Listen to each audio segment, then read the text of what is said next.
সূরাতুল ইখলাস, সূরাতুল ফালাক, সূরাতুন নাস, এই তিনটা সূরাকে একসাথে বলে কুল আস-সালাসা, মানে তিন কুল। কি বলে? এই তিন কুল পড়ে না, যায় লিটন দেওয়ানের কাছে। কই যায়?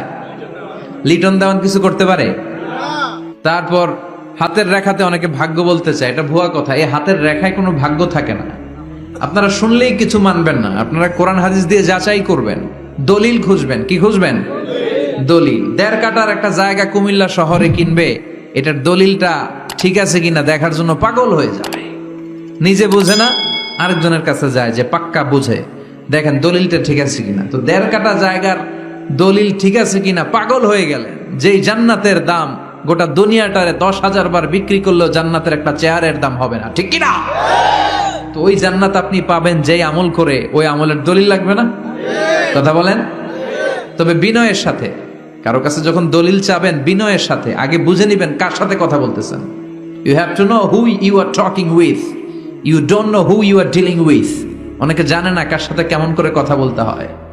এজন্য আমি বলি যে জাননেওয়ালার উপরও জাননেওয়ালা আছে। তোমার অনেক পড়তে হবে, অনেক জানতে হবে, তাহলে তুমি সব বুঝবা, ঠিক কিনা?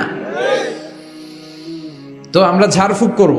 আবু সাইদ খুদরি বলল, এই সুমন্তর সু কালিকুত্তার ঘু, এটাতে কিছু হবে না। আমার কাছে এমন জিনিস আছে, এটা দিয়ে ফু দিলে ভালো করে দেয় কে?